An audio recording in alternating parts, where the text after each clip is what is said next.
selanjutnya datangnya dari Lilis dari Palembang. Assalamualaikum warahmatullahi wabarakatuh, Buya. Salam. Saya dengar ceramah Buya kalau ruh itu bisa mendengarkan kita berbincang-bincang. Itu tuh ketika ruh tepat di atas kuburannya, atau ketika di rumah juga mendengar. Soalnya kalau ternyata di rumah juga ruh-ruh itu bisa mendengar, saya akan amalkan membaca surat Yasin di rumah untuk menghibur atau mendoakan kakek nenek yang telah lama meninggal dunia. Karena kalau harus ke kuburannya lumayan jauh, Buya. Terima kasih, mohon penjelasannya. Bismillah. Masalah orang meninggal mendengar orang yang hidup ini hampir disepakati. Memang ada perbedaan. Sebagian mengatakan tidak mendengar. Tapi Nabi pernah menyeru waktu selesai perang Badar, dipanggil ya Abu Jahal, ya Abu Syaibah binti Utbah dan seterusnya. Orang-orang dipanggil Rasulullah. Sampai saya tidak marah, ya Rasulullah, mereka tidak mendengar. Mereka sudah mati, masa mendengar? Sampai Nabi menjawab, engkau tidak lebih mendengar dari mereka. Artinya mereka mendengar. Kemudian juga kita disunnahkan kalau ziarah kubur mengucapkan apa? Assalamualaikum. Nah, berarti ini mengisyaratkan bahwasanya mereka mendengar.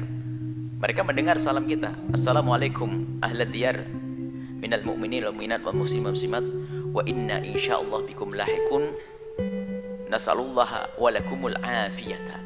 Nasallallahu lana wa lakumul afiyata. Hadis sahih.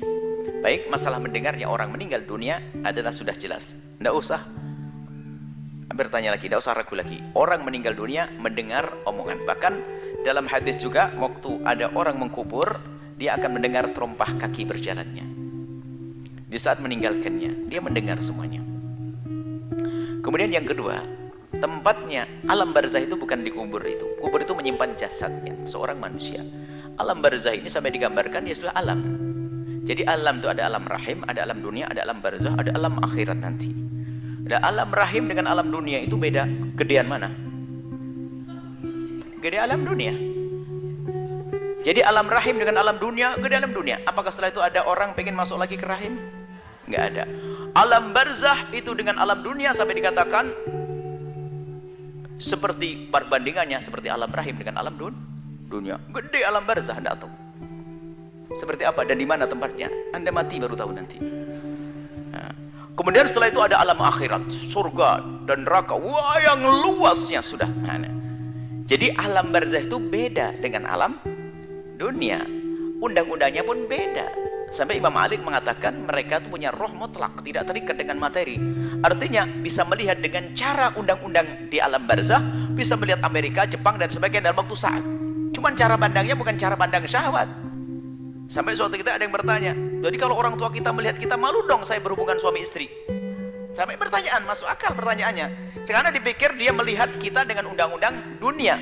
Undang-undangnya bukan ilmu dunia, undang-undangnya adalah undang-undang alam barzah. Yaitu apa? Amal baik dan buruk. Kalau melihat anaknya, seorang anak perempuannya melayani suaminya, hubungan suami istri, bagi seorang ibu adalah jadi amal baik, bukan hubungannya. Karena tidak ada syahwat lagi di situ, bukan urusan syahwat. Nah, jadi mendengar dan melihat. Baik, Anda tidak usah ke kubur pun doa sampai. Tidak harus pergi ke kubur. Adapun pergi ke kubur ini babnya beda. Masalah ziarah kubur yang diajarkan Nabi, bukan masalahnya adalah masalah doa. Kalau doa Anda di mana saja berdoa, doakan dia, doakan beliau-beliau yang telah meninggal dunia dimanapun Anda berada. Kemudian adapun masalah ziarah kubur ini banyak faedahnya. Kuntu nahaitukum an ziyaratil qubur. Aku pernah melarang kalian ziarah kubur, kata Nabi. Ala fazuruha, sekarang dianjurkan Nabi. Ziarahlah kubur kalian, fa innaha tudzakirukumul maut wa tudzakirukumul akhirata. Karena ziarah kubur mengingatkan engkau akan akhirat. Jadi kalau kita ziarah kubur siapa saja untuk mengingatkan akhirat. Bahwasanya kita pun bakal mati. Semakin hari kita semakin dekat dengan ini liang. Agar kita sadar untuk semakin giat dalam beribadah, memanfaatkan waktu yang tersisa, memanfaatkan hembusan nafas yang masih ada, menjauhi kemaksiatan. Kemudian setelah itu apa? Mendoakan juga, mendoakan di tempat yang jauh nyampe, dekat juga nyampe. Jangan sampai ziarah kubur hanya ngeliat tok, tidak berdoa. Aku keterlaluan bener Anda itu. Mendoa sekali, maka doa di atas kubur sah, membaca Al-Quran di atas kubur sah, bukan di atas saya masih di kubur sah. Baca Quran di kamar sah, baca Quran di sawah sah, baca Quran di mana saja sah. Jangan sampai dirubah. Baca Al-Quran di kubur jadi haram, nggak ada aturan begitu. Saya ziarah kakek saya ingin membaca, saya ingin mengambil ibrah, berarti saya juga bakal mati seperti kakek.